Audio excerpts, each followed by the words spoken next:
আপনি না সেই নবীর উম্মত? আপনার নামের আগে না সেই নবীর নামটা আছে? আপনি কিভাবে অন্যের পাত মেরে খাচ্ছেন? আপনি কিভাবে অন্যের জায়গা দখল করছেন? আপনি কিভাবে অন্যের রাস্তা বন্ধ করছেন? আপনার নবীতে এটা শিখিয়েছে, উম্মত গালি দেখ আর যাই দেখ, উত্তর দিও না, জয় তোমার আসবে। কারণ ধৈর্য যে ধরবে, পরাজয় তার গলায় আসে না। কারণ ধৈর্য ধারণকারী পরাজিত হয় কিভাবে? কারণ ধৈর্য ধারণকারীর সাথে তো মহান রবেই আছে, ইন্নাল্লাহা মা'আস সাবিরিন। যার সাথে আল্লাহ হয়ে যায় তার আবার পরাজয় কি? আর একটু জোরে বলেন না। যার সাথে আল্লাহ হয়ে যায় তার আবার পরাজয় কি? আল্লাহ বলছেন ইন্নাল্লাহা, আয়াতটা সবাই জানে, একটু চলেন গভীরে যাওয়ার চেষ্টা করি। ইন্নাল্লাহা মা'আস সাবিরিন, নিশ্চয় আমি আল্লাহ ধৈর্য ধারণকারীর সাথে আছি।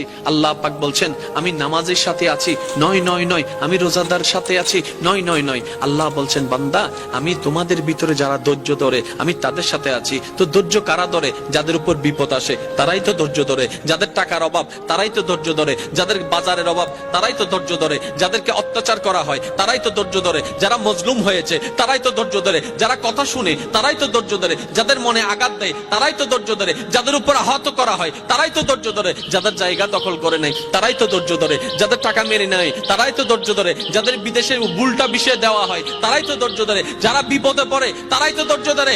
তার মানে কি?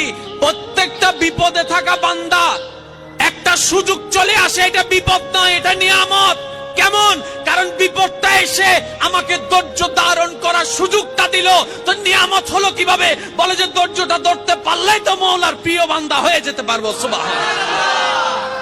সেজন্য কোনো কষ্টকে কষ্ট মনে করবেন না ভাইয়েরা। প্রত্যেকটা কষ্ট আপনাকে সামনে আরো 10 কদম এগিয়ে যাওয়ার এক একটা সাহস। এই বর্তমান পৃথিবীতে যাদেরকে আপনি সফল চিনেন তাদের জীবনে পড়ে দেখেন সবাই ছোটবেলায় লাত্তি কুতা খেয়েছে। কথা বলেন না কেন? সবাই ছোটবেলায় লাত্তি কুতা খেয়েছে।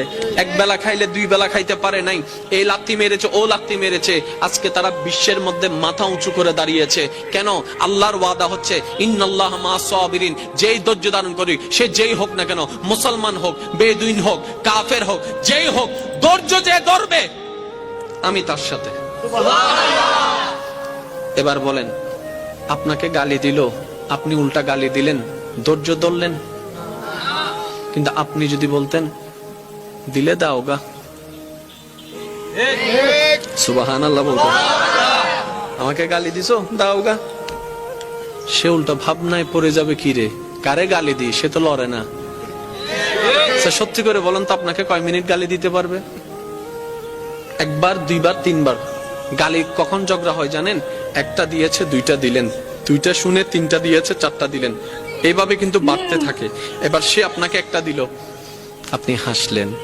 সে 2য়-বার দিল, আপনি হাসলেন। সে 3য়-বার দিল, আপনি হাসলেন। শেষ পর্যন্ত সে নিজে লজ্জা পেয়ে ওখান থেকে চলে যাবে। 4র্থ গালি আপনাকে দিতে পারবে না, সে যদি আকলওয়ালা হয়।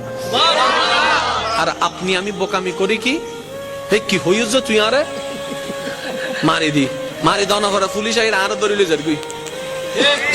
তা হইলাম না আয় তো ন দিতে দিয়ে দে, ওদের মাঝি হনে ওদের আয়, ওদের তুই চল। আমি কি বুঝাতে পারছি কথা? আফটার অল আমরা নিজেরাই নিজেদের ক্ষতি করছি। যদি আমরা ইসলামের